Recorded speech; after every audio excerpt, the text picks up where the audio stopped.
gestation depuis 3 ans. Il est passé 2 fois en Conseil des ministres. Et j'ai dit, avant de l'adopter, il faut qu'on réunisse le COS Petrogaz dans sa composition complète pour enrichir davantage le texte avant de l'envoyer à l'Assemblée nationale où il sera discuté par les représentants du peuple. Tout cela est positif et concourt à une meilleure gouvernance de nos ressources. Et cette instance qui nous réunit correspond bien à notre pratique traditionnelle du diso, la concertation. Alors, ce qui importe, c'est de nous rassembler autour de nos ressources et faire en sorte que les retombées économiques et financières de leur exploitation profitent à notre pays, dans le respect également du droit de l'investisseur. Parce que sans respect des droits de l'investisseur aussi, il ne peut y avoir d'investissement. Ce gaz, il dort depuis la nuit des temps à 100 km au large de Saint-Louis et à 3000 mètres de profondeur sous l'eau. Il faut de la connaissance, il faut des investissements, il faut un know-how pour aller le chercher de là où il dort depuis qu'il a été généré. Ça fait des millions d'années. Donc, je me dois toujours de rappeler que l'industrie pétrolière est une vieille industrie. Elle est vieille de plus de 150 ans. Nous ne sommes ni les premiers ni les derniers à y arriver. Tout cela, je le dis, c'est vraiment pour la modestie et qu'on se concentre autour de l'essentiel. En effet, la Société de pétrole du Sénégal, Petrosen, chargée d'attirer les activités de promotion, d'exploration surtout, mais aussi d'exploitation, dont je suis moi-même un produit, ainsi que tous ceux qui sont là, Ousmane Ndiaye, qui l'a dirigé depuis longtemps, Mamadou Faye et tant d'autres, a été créée déjà en 1981.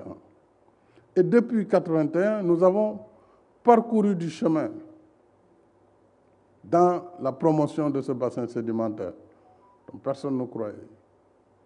Et parmi ces étapes majeures, je voudrais citer seulement 1993, avec la découverte et la mise en service, en production de Diamniadio 14, c'est à moins de 2 km d'ici, DN14. C'était un des premiers puits de gaz découverts en cette période et qui a été mis en service pour la première turbine à gaz de la Sénélec au Cap des Biches. 1996, découverte également du gisement de Gadiaga, dans la région de Thiès, pas très loin d'ici, dans la commune de Notto-Gouye-Diama, à Gadiaga plus précisément. Et cela également, ce puits a permis d'alimenter et la Sénélec et la Sococim à partir de 2001. 1998, adoption d'un code pétrolier pour attirer les investissements dans l'exploration au niveau de notre bassin sédimentaire. 2014, donc que de chemin parcouru. Première découverte significative du gisement de pétrole de Sangomar.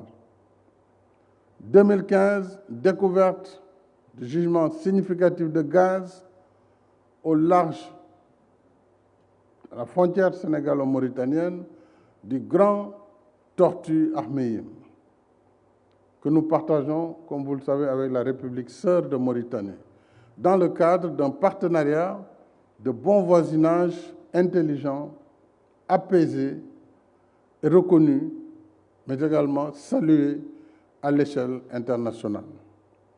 2016, découverte du gaz dans le gisement de Yakar Teranga. Yakar Teranga est un puits qui a été découvert au large de Kayar, pas loin d'ici.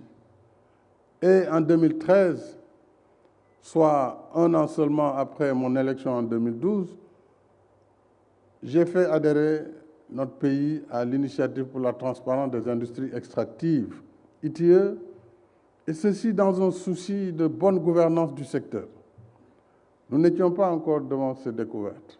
Et je rappelle que l'ITIE est l'instance internationale indépendante chargée d'évaluer comment les ressources pétrolières, gazières et minières sont exploitées par chaque pays adhérent selon des standards internationaux rigoureusement prédéfinis.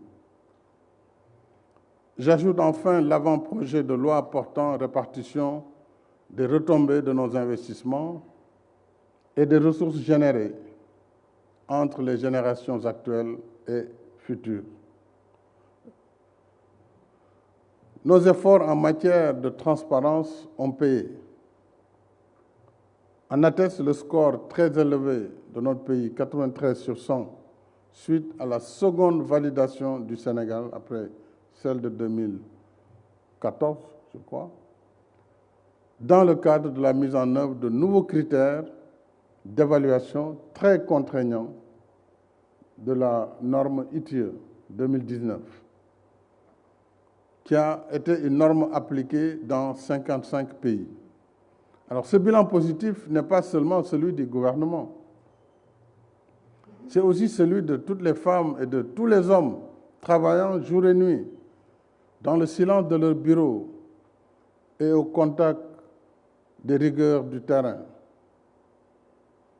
Ce bilan est aussi le vôtre, chers membres de ce comité d'orientation stratégique élargi, qui, par ses réflexions, par les échanges et contributions, participent à maintenir notre pays dans les meilleurs standards internationaux. Soyons donc fiers de notre bilan, mais sans dormir sur nos lauriers. Cultivons le langage de vérité qui éclaire notre chemin pour améliorer nos performances. Et une de ces performances est d'ailleurs symbolisée par la date d'aujourd'hui, 21 décembre 2021. Et cette date n'est pas fortuite.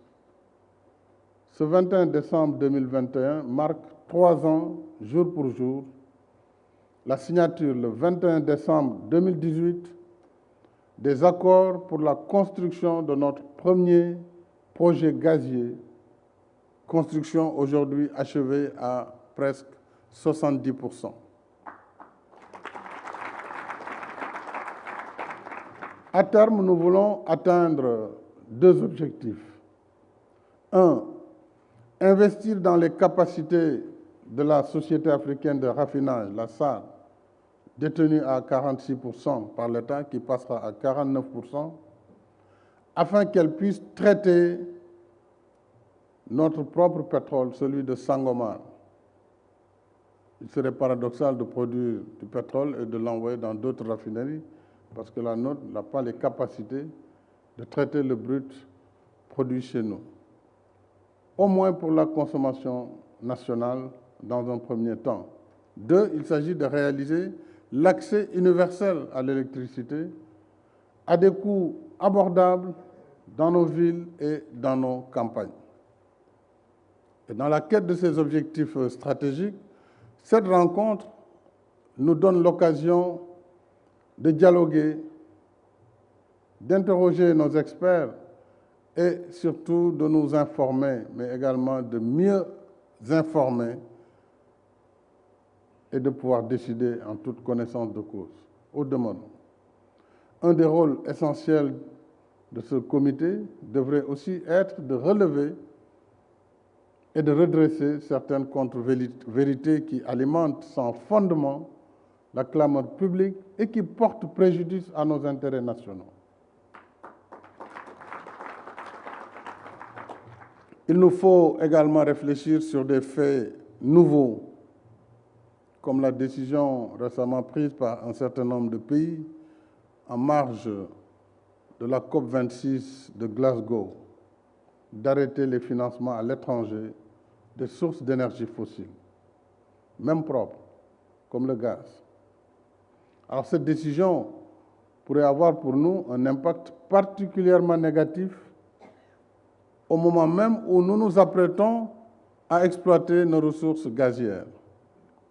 Voilà un sujet qui doit nous préoccuper et nous occuper, car il y va de la croissance et de la prospérité de notre pays, et ceci à l'échelle africaine. Nous sommes clairement pour la lutte contre le réchauffement climatique. Et nos efforts en tant que pays sur ce plan sont appréciables, puisque au moment où nous parlons, les énergies renouvelables, solaires, éoliennes et hydrauliques constituent aujourd'hui plus de 31% de nos capacités de production électrique effectivement installées. 31% déjà. Le Sénégal a fait ce pas.